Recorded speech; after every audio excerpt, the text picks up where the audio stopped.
Once again, is Mshamba Marekani. Welcome to All Topics Considered podcast. Food deserts in America.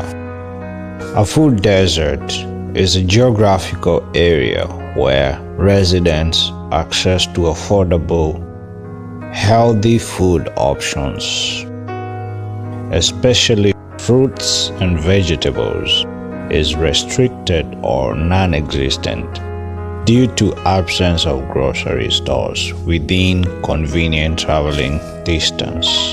For instance, about 2.3 million people, that is 2.2% of all American households, live more than 1 mile away from a supermarket, and they do not own a car.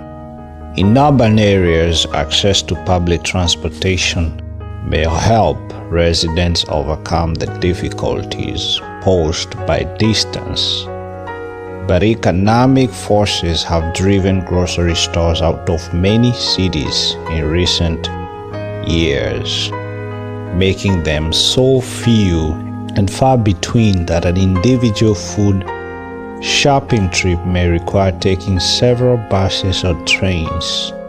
In suburban and rural areas, public transportation is either very limited or unavailable.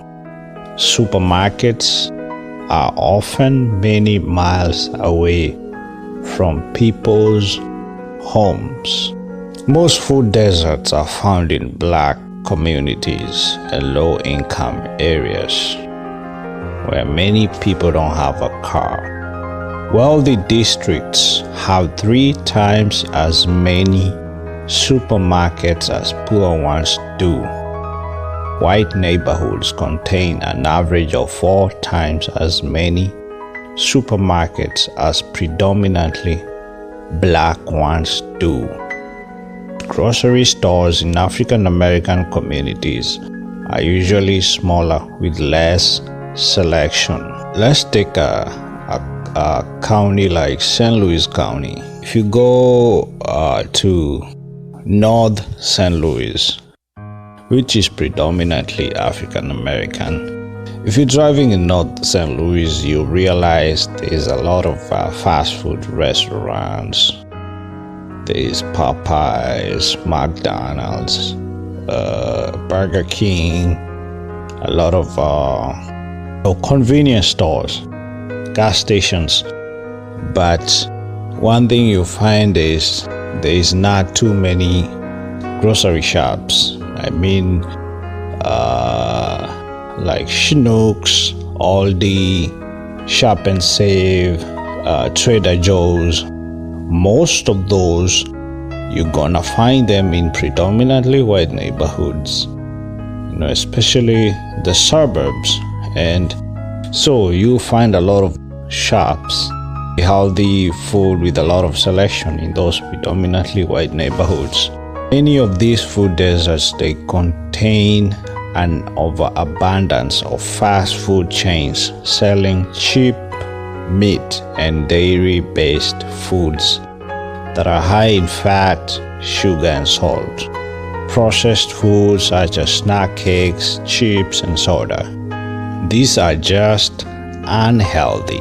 A community with no supermarket and 2 corner grocery stores that offer liquor and food would be counted as having 2 retail food outlets, even though the food offered may be extremely limited and consist mainly of junk. Many of the convenience stores that had items such as a bunch of bananas or a few apples would sell the fruits individually.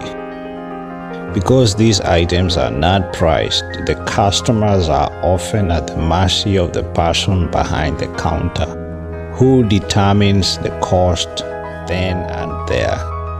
Those living in food deserts may also find it difficult to locate foods that are culturally appropriate for them, and dietary restrictions such as lactose intolerance, gluten allergies, etc. also limit the food choices of those who do not have access to larger chain stores. that have more selection. Additionally, studies have found that urban residents who purchase groceries at small neighborhood stores pay between 3 and 37% more than suburbanites buying the same products at the supermarkets.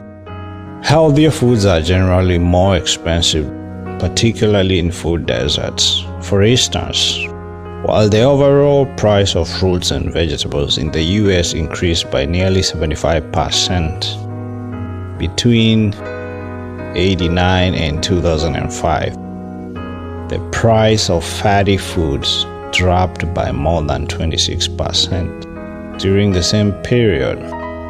While such inflation has strained the food budgets of many families, regardless of their financial status, the higher cost of healthy foods often puts them entirely beyond the monetary means of many lower-income people. While unhealthy eating may be economically cheaper in the short term, the consequences of long-term constrained access to healthy foods is one of the main reasons that ethnic minority and low-income populations suffer from statistically higher rates of obesity, type 2 diabetes, cardiovascular disease, and other diet-related conditions than the general population.